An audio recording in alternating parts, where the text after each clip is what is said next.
जनपद बलिया का 1 नवंबर को 146वां स्थापना दिवस मनाया गया। यह कार्यक्रम बलिया जनपद के शहीद पार्क में रखा गया। इस कार्यक्रम में जनपद बलिया के नगर पालिका अध्यक्ष संत कुमार मिठाई लाल के साथ साथ बलिया जनपद के डॉक्टर बद्रीनारायण जी और साथ में उनके साहित्य के गुरु भोला प्रसाद अंग्रेजी जी, कौशिकेश जी एवं कई गणमान्य लोग मौजूद रहे। पेश है सीधा सवाल चैनल की विशेष रिपोर्ट। इस समय हम लोग मौजूद है जनपद बलिया के शहीद पार्क में, जहां पे आज बलिया का स्थापना दिवस का कार्यक्रम होने जा रहा है। हमारे साथ मौजूद हैं बलिया के वरिष्ठ लोग और साथ में डॉक्टर साहब लोग, प्रोफेसर लोग, कुछ रंगकर्मी, कुछ साहित्यकार, जो आज बलिया के इतिहास में आज ऐसा होना चाहिए कि शहीद पार्क में पूरा बलिया के लोगों से भर जाना चाहिए, क्योंकि बलिया का स्थापना यानी कि आज ही के दिन बलिया इस शहर का कह लीजिए इस जगह का स्थापना हुआ था 1 नवंबर को। और हम बात करेंगे कि थोड़ा सा बलिया का इतिहास कैसे रहा, बलिया का स्थापना कैसे हुआ, बलिया का बलिया नाम कैसे पड़ा, इन सारी चीजों के बारे में। सबसे पहले हम अंग्रेजी जी का अपने चैनल में स्वागत करते हैं। सर, हमारे चैनल में आज आपका स्वागत है। पहले तो मैं आपको बधाई दूंगा इस कार्य के लिए कि आप बलिया का स्थापना दिवस शहीद पार्क में, बलिया के जो कहा जाए कि ये हृदय स्थल है, वहाँ पे आज इस आयोजन किया है। इसके लिए मैं आपको चैनल से ढेर सारी शुभकामनाएं देता हूँ, बधाई भी देता हूँ। पहला प्रश्न मेरा आपसे ये है कि बलिया का बलिया नाम पड़ा कैसे, और बलिया के थोड़ा सा इतिहास के बारे में हमें बता दीजिए। देखिए, अगर बलिया के इतिहास की बात करें तो इसका सबसे प्राचीन नाम विमुक्त तीर्थ है। उसके बाद जब महर्षि भृगु बलिया आए तो इसका नाम भृगु क्षेत्र हो गया, और जब ददरी मिला, दरदर में गंगा और सरयू का संगम हुआ तो ये दरदर क्षेत्र हो गया, जिसका ददरी मेला लगता है। अब अगर इसके इतिहास की बात करें तो विभिन्न कालखंडों में वो बहुत लंबा इतिहास हो जाएगा। बलिया का बलिया नाम बलिया गजेटियर के अनुसार एक तो यहाँ की बलुई मिट्टी के कारण कहा जाता है, दूसरा राजा बलि ने इसी स्थान पर यज्ञ किया था, जिससे इसका नाम बलियाग हुआ। कालांतर में बलियाग में से ग का लोप हो गया और इसका नाम बलिया हो गया। तीसरी जो कहानी है, यहाँ वाल्मीकि आश्रम हुआ करता था, वह वाल्मीकि, पूरे देश के अंदर वाल्मीकि आश्रम है, लेकिन बलिया का जो वाल्मीकि आश्रम था वहाँ इसलिए ये प्रसिद्ध है कि कुश और लव भगवान राम के दोनों बच्चों का जन्म यहीं पर हुआ था। पचेर नामक स्थान है जहाँ आश्रम था वाल्मीकि का, और वहाँ होने के कारण ये हुआ था। और 1 नवंबर 1879 को ईस्ट इंडिया कंपनी ने, ये बात बहुत महत्वपूर्ण है, बहुत सारे लोग ब्रिटिश साम्राज्य उस समय ईस्ट इंडिया कंपनी का शासन था, और ईस्ट इंडिया कंपनी ने बलिया को जिला बनाया था। ये बलिया का संक्षिप्त इतिहास है। अगर हम बात करें तो आज हर बार बलिया स्थापना दिवस के अवसर पर हम लोग एक नई रिसर्च देश की जनता के समक्ष रखते हैं, और ये है कि ये 1 नवंबर 1889 ईस्वी को जब यह नया जिला बना तो 1871 बैच के ICS अफसर mister Charles William Wills Ballia के पहले कलेक्टर बने। ये बहुत महत्वपूर्ण बात है, बहुत सारे लोगों को नहीं पता। बहुत सारे लोग टी.डी. रॉबर्ट्स को कहते हैं, डी.टी.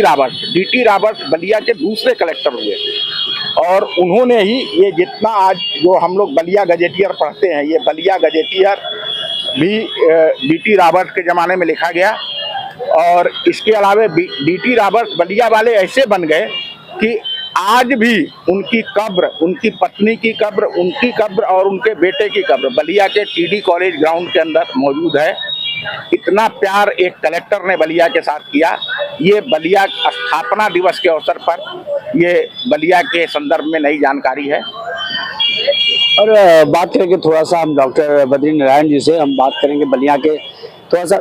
सर, मैं जानना चाहूँगा कि जो बलिया का इतिहास रहा है, बलिया जो बागीपन के लिए जाना जाता है, पूरे देश में बलिया का बागीपन है, क्या सच में बलिया का विकास भी उसी तरीके से इस आज स्थापना दिवस है? कैसा लगा कि स्थापना दिवस मात्र वो लोग मौजूद हैं जो सच में बलिया को चाहते हैं? क्या बलिया में ये गार्डन भर जाना चाहिए? क्या कहेंगे इसमें? ये बलिया की उपेक्षा नहीं हो रही है, बलिया का इतिहास आज बच्चे बच्चे के पास जाना चाहिए लेकिन अभी भी रुका हुआ है। क्या कहेंगे इस संदर्भ में कि बलिया क्या सच में उस विकास की राह में चल रहा है, इस पे आपका क्या कहना है? देखिए, जो मैं बात बताऊंगा सभी जानते हैं, लेकिन कोई कहता नहीं है। बलिया को जो भी मिला अपना विकास पूरा किया, बलिया का विकास नहीं किया, जो सच्चाई है। बलिया को बागी इसलिए कहा जाता है कि जब पूरा देश हमारा गुलाम था तो केवल 3 डिस्ट्रिक्ट सतारा, मिदनापुर और बलिया ये देश से सबसे पहले 4 साल पहले ही आज़ाद हो गए थे, इसलिए इसको बागी कहते हैं। और बलिया जो है यह 1 महीने आज़ाद रहा पूरा, और इसलिए हमारे पूर्व प्रधानमंत्री भारत रत्न माननीय अटल बिहारी वाजपेयी ने इसको राष्ट्र भी आते थे तो कहते थे कि बलिया तो राष्ट्र कभी रहा है। वास्तव में 1 ही साल के लिए, 1 ही महीने के लिए रहा हो, लेकिन पूरे ब्रह्मांड में तो बलिया स्वतंत्र था। 1 महीने तो राष्ट्र तो हो ही गया, तो बागी इसीलिए कहा जाता है। दूसरा बागी ये कि कहा जाता है, कथा है कि क्षीर सागर में जब विष्णु जी विश्राम कर रहे थे तो भृगु मुनि गए और उनका ध्यान भृगु मुनि की तरफ नहीं आया, तो उन्होंने सीने पर भगवान विष्णु को लात मारा। तो लात को विष्णु भगवान ने कहा पैर पकड़ के कि भैया महर्षि, आपको कहीं चोट तो पैरों में नहीं आई? तो उसके बाद उनको आत्मग्लान हुआ। उसके बाद उन्होंने माफी मांगा और कहा कि प्रायश्चित तभी होगी जब जाके एक छड़ी मिली और यहाँ पर ये आप इसका पूजा करोगे वहीं पर।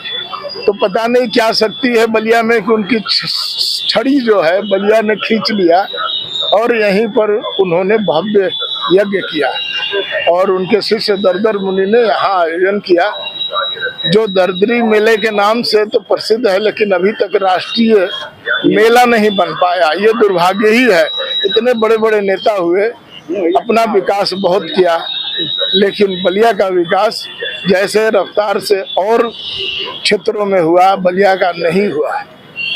अब थोड़ा सा हम बात करेंगे इससे जो साहित्य से वो रखते हैं। आज बलिया का सर स्थापना दिवस है, क्या कहेंगे इसके बारे में? और एक चीज मैं और कहूँगा, लोग संस्कृति और साहित्य से दूर होते जा रहे हैं, इसके लिए आप क्या कहना चाहेंगे? आपको तो इस ये जान के बड़ा दुख होता होगा कि लोगों की पाश्चात्य चीज़ों पे ज़्यादा अवधारणा कर रहे हैं, पाश्चात्य चीज़ों को ज़्यादा अपना रहे हैं। स्थापना दिवस पर और साहित्य को लेके क्या कहना चाहेंगे आप? देखिए, साहित्य क्षेत्र में तो क्रमशः गिरावट आती जा रही है। जो हमारे यहाँ ये हजारी चतुर्वेदी की धरती है, आचार्य परशुराम चतुर्वेदी की धरती है, इन लोगों ने जो साहित्य में काम किया है अब उस स्तर का तो कोई है ही नहीं है। और जो हमारे पुराने कवि थे, चलाली सायलोचन रहे या प्रभुनाथ मिश्रा रहे हैं, ये लोग थे, इन लोगों के सामने था कि साहित्य भी है। लेकिन अब मैं देखिए जो नई पीढ़ी आ रही है वो न तो कुछ सीखना चाहती है न कुछ जानना चाहती है, केवल तुकबंदी कर देना ही वो कविता समझती है। और इस तरह से बहुत, बल्कि मैं तो इस पर एक बार आज जागरण में मेरा लेख निकला था, उसमें हमने अंत दिया था कि बहता हुआ हर पानी सरिता नहीं है, उगने और डूबने वाली हर चीज सविता नहीं है, अगर भावों की व्यंजना ध्वनित न हो तो वह तुकबंदी ही कर लेना कविता नहीं है। तो लेकिन यह बात कहने पर लोगों को बुरा लगता है। बलिया के एक सज्जन थे जिनको उत्तर प्रदेश भाषा साहित्य सम्मेलन से वहाँ उनको 3 लाख रुपया मिला था किताब छपवाने के लिए, उनका नाम नहीं लूँगा मैं। और वो इतनी मोटी किताब भोजपुरी में धर्म के ढाजा नाम करके उन्होंने प्रकाशित किया, 3 लाख उनको मिला। उसमें क्या बचा क्या नहीं मैं नहीं कहूँगा, बंदर बांट क्या हुआ। वो किताब ला के उन्होंने मुझे दिया और कहा ये पूरी किताब मत गयंद सवैया में हमने लिखा है। देखिए डॉक्टर साहब सुन लिए, मैंने किताब उनका पलटा, कई पेज हमने इधर देखा, हमने कहा कि भैया आपकी किताब में तो एक लाइन भी मत गयंद सवैया की नहीं है। तुकबंदी जरूर है, लेकिन जो मत गयंद सवैया की जो नियम है वो नहीं है, इसमें पालन हुआ। इस पर वो नाराज हो गए, हमको बहुत उल्टा सीधा कर दिए, गाली उली भी दे दिए, और हम क्या करें। तो ये स्थिति आज साहित्य की हो गई है कि लोग सीखना नहीं चाहते हैं। और अगर किसी की कमी बता दीजिए तो इसको सोचना चाहिए कि भाई इन्होंने कमी बताई है, इसको थोड़ा हम सोचें कहाँ कमी है, जरा किताब कंसल्ट करें, पढ़ें, लोगों समझें। ये नहीं बस उल्टा उस पर गाली गलौज उतर जा रहे हैं। तो इसलिए अब कोई गलत भी कहता है तो मैं चुपचाप सुन लेता हूँ, कुछ बताने की हिम्मत अब कितने लोगों से गाली सुना जाए। तो इसलिए ये स्थिति हो गई है। तो मैं समझता हूँ, बल्कि जागरण में प्रमोद उपाध्याय तो कहते हैं कि अग्नेय जी अब आपके बाद बलिया में साहित्य मर जाएगा। हम कह रहे ऐसा मत कहिए, लोग कहेंगे कि भाई आप अपनी इनके तो नहीं, बिल्कुल देख रहा हूँ ना, तो नहीं पीढ़ी आ रही है तो वही आ रही है। केवल वो लोग चाहते हैं कि हमारा तुकबंदी कर लें, अखबार में नाम छप जाए, अखबार में मेरा ये हो जाए, कोई कार्यक्रम होगा अगर मान लीजिए, तो वो अपने लड़के को अपने साथ एक आदमी को लाएंगे और वो अपना फोटो खिंचवा लेंगे, अब पेपर में दे देंगे, असली फोटो रह जाएगा, उनका फोटो छप जाता है। ये सब स्थिति चल रही है। तो अब साहित्य में बहुत गिरावट आ गई है। सांस्कृतिक की बात आपने किया, जो हमारा लोक साहित्य है, लोक साहित्य में आपका जैसे ये औरतों का डोमकच होता था, हाथ परौरी होता था, कजरी है, या ये गुणऊ नाच है, धोबियऊ नाच है, ये सब धीरे धीरे लुप्त हो रहे हैं। इनका कहीं रख रखाव नहीं है इस पर, बल्कि हमने डॉक्यूमेंट्री फिल्म बनाई है, करीब 12 डॉक्यूमेंट्री फिल्म हमारी बनी है, जो दूरदर्शन गोरखपुर, दूरदर्शन मऊ और मुजफ्फरपुर से प्रसारित हुआ था। तो मैंने कोशिश किया कि इसको, बल्कि डायरेक्टर बड़ा प्रसन्न थे इस पर कि भाई चलिए आपने कम से कम इनको जीवंत कर दिया, ये कैसेट रहेगा तो हमेशा ये लोक साहित्य एक लोकनाट्य था, ये है। लेकिन वो चाहे लोक साहित्य कहिए या चाहे शिष्ट साहित्य कहिए, दोनों धीरे धीरे लुप्त होने के कार पर चले जा रहे हैं। और ये बड़ा देख के कष्ट होता है, दुख होता है, क्या कहा जाए। अब डॉक्टर साहब से थोड़ा बात करेंगे कि आज जो समय चल रहा है कि धीरे धीरे लोग संस्कृत भाषा से भी दूर होते जा रहे हैं, और संस्कृत भाषा को माना जाता है कि हर भाषा की जननी है। क्या आपको ऐसा नहीं लगता है कि संस्कृत पे भी रिसर्च सेंटर होने चाहिए और संस्कृत भाषा को लाना चाहिए? मैं आज बलिया का स्थापना दिवस है, उस पर ही बात करूंगा, लेकिन मैं जानना चाहूंगा इस पे आपका क्या मत है, इस पे क्या सोचते हैं आप? ये ऐसा है कि बलिया प्राचीन काल से ही इसका अस्तित्व रहा है, और यह जो क्षेत्र है पूरा भृगु क्षेत्र, यह विचित्रताओं विभिन्नताओं का क्षेत्र है। और यह जो विचित्रता और विभिन्नता है प्रत्येक क्षेत्र में रही है, चाहे साहित्य का क्षेत्र हो, धर्म अध्यात्म क्षेत्र हो, राजनीति का क्षेत्र हो। इस दिशा आपने संस्कृत की बात की, तो संस्कृत में यहाँ ऐसे विद्वान हुए हैं जो पद्मश्री तक प्राप्त किए हैं। छाता के पंडित जी का नाम सब लोग जानते हैं। लेकिन आज हमारे जो नई पीढ़ी हमारी है, जो बच्चे हमारे हैं, वहाँ ये स्थिति है कि उनको कोई बताने वाला नहीं है कि हमारा सामाजिक, सांस्कृतिक, साहित्यिक, धार्मिक, आध्यात्मिक या वैज्ञानिक जो भी यहाँ की विचित्रताएं विभिन्नताएं हैं, वो उससे रूबरू हो रहे हैं कि नहीं हो रहे हैं। पंडित जी की बात करें तो वो पूरे विश्व स्तर के संस्कृत के विद्वान थे, और छाता के संदर्भ में कहा जाता है छाता पंडितों का गांव है। वही नहीं, अनेक वहाँ पंडित ऐसे हैं जो कि संस्कृत के बहुत अच्छे ज्ञाता हैं, डॉक्टर भोला प्रसाद आग्नेय जी जानते हैं। लेकिन वह संस्कृत, जैसा आपने कहा कि प्रत्येक भाषा की जननी है, तो जब तक उस संस्कृत के बारे में हम नहीं जानेंगे, उसको नहीं पहचानेंगे, लेकिन इसको जनाएगा कौन, इसको पहचान कौन करवाएगा? इस संदर्भ में बलिया हमारा पिछड़ा हुआ है, और जब हम अपनी भाषा, साहित्य और संस्कृत तक पिछड़ जाएंगे तो शायद हम प्रत्येक क्षेत्र में पिछड़े रहेंगे। इधर की बात करें तो डॉक्टर शिव कुमार कौशिक जी ने एक बलिया विरासत पुस्तक लिखी है, मैंने भी बलिया का भूगोल लिखा है। इन दोनों पुस्तकों के माध्यम से अब आजकल के जो बच्चे हैं कुछ जानने सीखने का प्रयास करते हैं, लेकिन उतने से ही काम नहीं चलेगा। कि हमारा, आपका, पूरे समाज के लोगों का एक कर्तव्य है कि बलिया का जो इतिहास है, जो समाज है, जो संस्कृत है, जो साहित्य है, जो धार्मिक, आध्यात्मिक, पुरातात्विक विरासत है, उससे हमारे बच्चे जाने और उसको जन जन तक फैलाएं, न केवल देश में बल्कि अपने देश में उसको प्रचारित प्रसारित करें।